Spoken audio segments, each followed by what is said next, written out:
Hello, princesses and queens, all the members of my Pretty Girl book club. Welcome to our March reading vlog.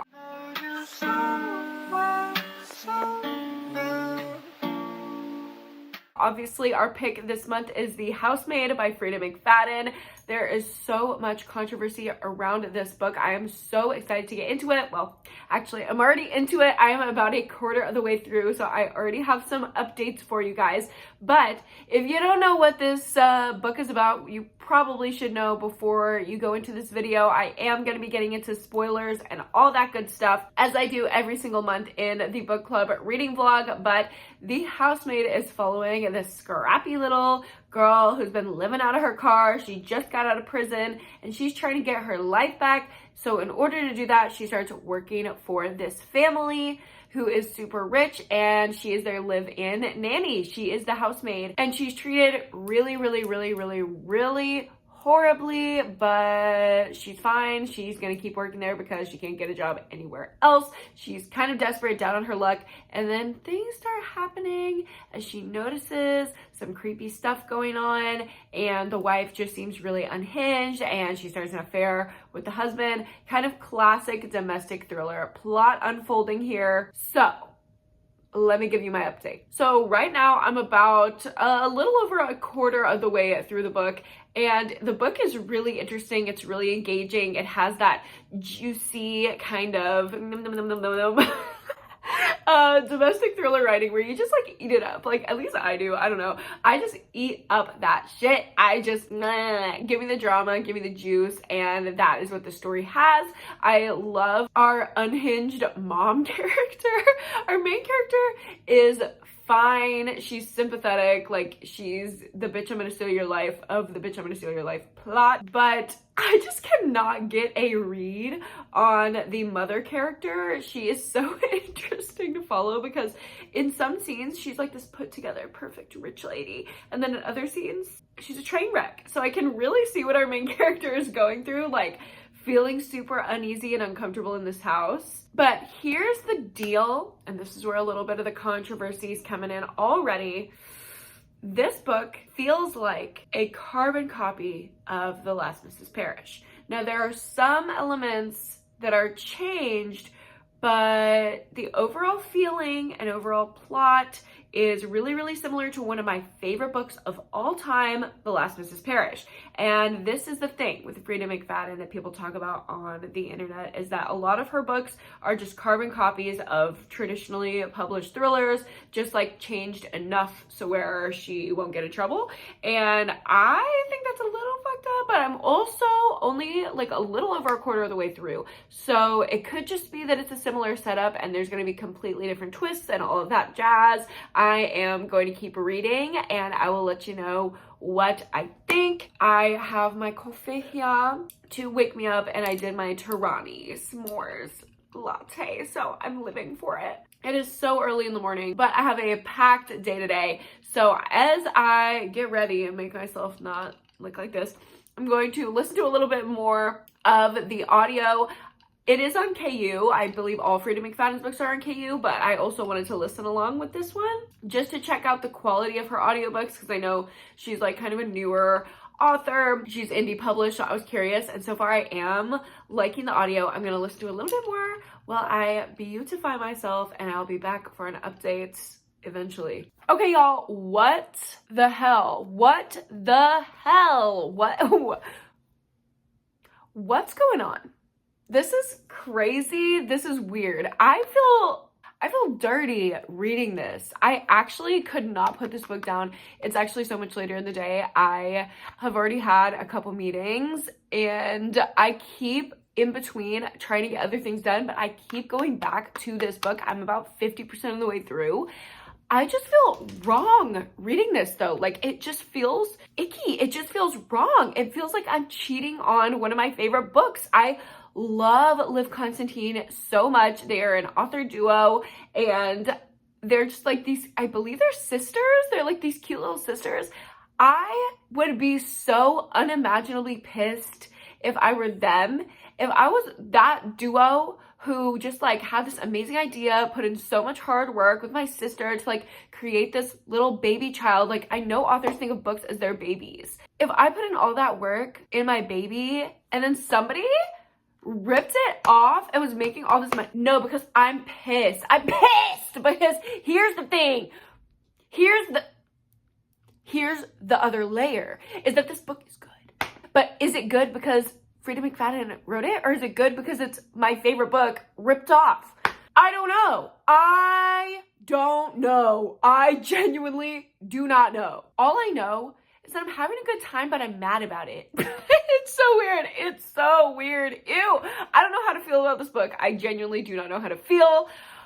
I gotta get back to my day, but after this next hour meeting, you best believe I'm jumping right back in. Hello, y'all. I'm at the 67% mark, and the similarities are just getting too crazy for me at this point, for me to think that this is anything other than like a direct ripoff. And it feels really weird that like this ripoff is coming from an author who mostly is on KU and like independently published, and she's like ripping off a thriller that is traditionally published that people would have to like go to the store and buy. I don't know, it just feels like she's like, oh, you don't want to pay money for these expensive ass $30 hardcover books from Barnes & Noble? I'll give you it. All you have to do is have Kindle Unlimited. Like, is that her lane? Is that what she does? I don't know. This is just too weird. Like, there are too many coincidences.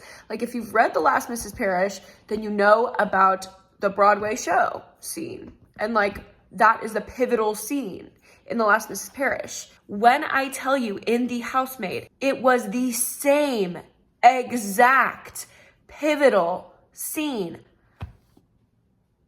Like, there are just too many coincidences. I feel like, I don't know how Freida McFadden is not being sued over this. Like, maybe she changed just enough to avoid suspicion, but like, I'm suspicious. No, how are people not talking about this? How is the Housemaid just like being sold on shelves like 2 feet away from The Last Mrs. Parrish? Like, they did it first and they did it better. Like, I'm actually mad, but I'm mad because I'm enjoying it.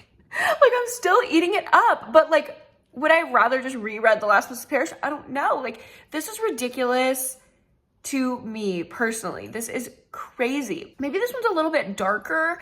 I'm having trouble remembering all of the specifics of The Last Mrs. Parrish, and honestly, now I want to go back and read it to see if it is truly better, because I really do believe it is, and either way, it was published first, so I think we all know who did it first. But maybe this one goes a little tad bit darker, but it's the same book. It's the same book. I'm shook right now, y'all. I am shook. I should be, you know what I should be doing? I should be eating lunch, but you know what I'm not gonna do? Eat lunch. I'm gonna sit here and probably binge the rest of this book. Do y'all hear the sirens? They're coming for me. They're coming for my crazy ass. I'm about to be unhinged if this ending is the, like, something has to be changed. It can't, oh God, okay, let me just read it. I have never been so torn over a book rating in my life. This book, if I had no background, if I knew nothing of the existence of my favorite book, one of my all-time faves, The Last Mrs. Parrish, this would be a 5-star, no doubt in my mind. But knowing what I know, I literally want to give it a 1 star. Like, I'm so frustrated. I honestly cannot put a rating on this book right now. I am going to need to get through the live discussion and talk it out with y'all before I give a final rating. And I did some digging because I'm like, there's no way that no one's talking about this. And I found a Reddit thread that talks about it. It's the only thing that I can find is a Reddit thread that's like, what's going on? Why are all this women's books like carbon copies of other thrillers? And the original poster says, admittedly, I still enjoy the books and will continue reading them. I just wanted to discuss the similarities with other books. And then all these people, there's literally 75 responses that are like, I'm so happy I found this. I was liking the book, but then I got to the second part and I was like, this is so similar to another book. And I was shocked that it's not only similar, but absolutely the same. And here's the thing, is that it is the exact same. Like, all the way through to the end, to the final twist, it's a carbon copy. It's literally a carbon copy. Like, it's crazy. And everyone's saying that. And apparently there's another book that's like a carbon copy of Verity. And someone posted about that in a Facebook group.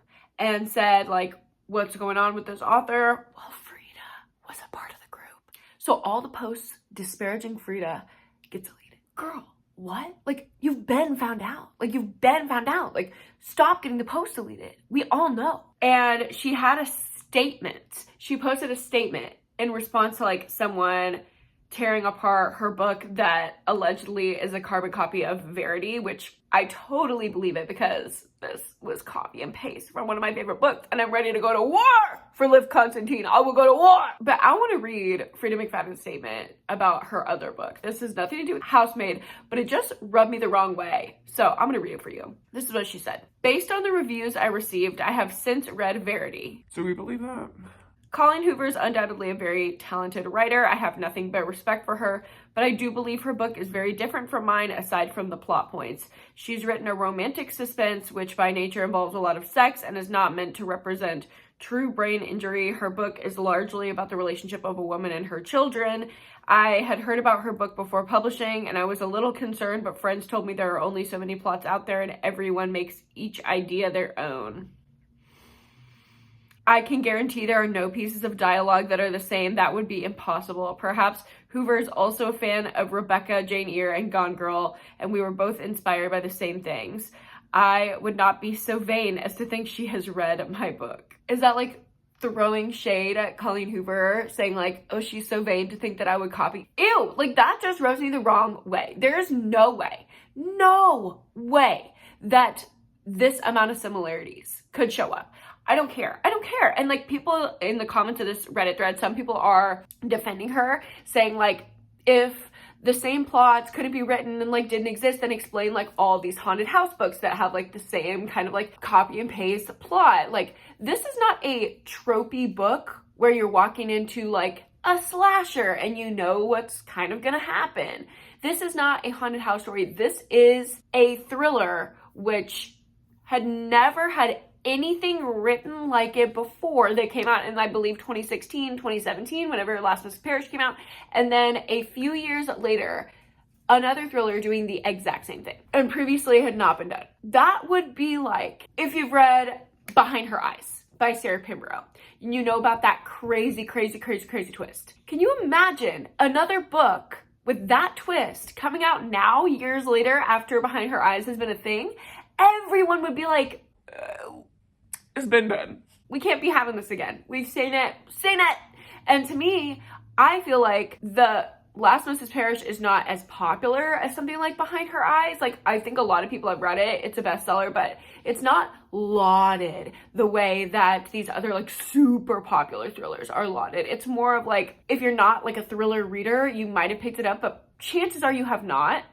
And I think that allegedly, this is my opinion, do not sue me, Frida, I think that she preyed on that this was a really good book that did not get the publicity that it deserved, and she was like, well, let me try to write it better. And to me, that just gives very arrogant, it gives something that I do not like. Like, immediately reading her statement, it put a bad taste in my mouth. And I'm thinking of another situation last year where one of my favorite books that I read last year had a super similar twist to, coincidentally, another Colleen Hoover book. But you read those two books side by side and you see that it went in two drastically different directions, even though that the twist was very similar, almost like identical. Two books can exist with the same twist or the same plot points and also be very different books. I don't think anyone was accusing Riley Sager of copying Colleen Hoover. However, that is not the case with The Housemaid. And that is why I really am leaning towards giving it a 1 star. Here's the thing though, there's a sequel. And that is the next book that I'm going to read in this vlog. So I'm going to pick up the sequel to The Housemaid, because obviously there's no sequel to The Last Mrs. Parrish. And we're gonna see what Frida does with it and how we feel about it. Maybe this will absolve her in my eyes, but I'm unsure. Wow. I have no idea what to think. I cannot wait to discuss with y'all. I'm gonna mark it as a 1 star right now on Storygraph, but I could move it up. I don't know. I'm gonna have to read the sequel and we're just gonna have to discuss it, because what? I literally do not know what to think. This is crazy. No thoughts, head empty. What's going on? What's going on? I don't even know how to end this. I just need to talk to y'all immediately. Oh my god. This discussion's gonna be crazy. This is gonna be another rant. And here's the thing, it's a good book. It's a good book. It's a good book. But it's a bad, evil book. It's a good book, but it's an evil book. It's a maliciously good book. I'm so torn. I'm gonna need a lot of help on this one. Oh my god. Thank you guys for watching. Thank you guys for watching the March Pretty Girl Book Club reading vlog. I've never felt this way about a book. I truly do not know what to say, what to do. I gotta run to Storygraph and give this a 1 star. That's where I'm landed right now, but things are up in the air. It remains to be seen if this is true. So, obviously, you guys are getting this part of the vlog early. We're throwing it back to like early days of Patreon where y'all are getting the early content, but you're gonna be able to see the rest of this Frida McFadden taste test when it is up either the last day of March or the first couple days of April, whenever I get done with the rest of these books and edit it and get it up. But yeah, y'all get this part early, but be on the lookout on the main channel for the rest of my Frida taste test. And I will see you guys soon for all the chats in the Discord about this crazy fucking book and the live discussion, which I believe will be a cultural reset. All right. See you then, lovelies. Bye.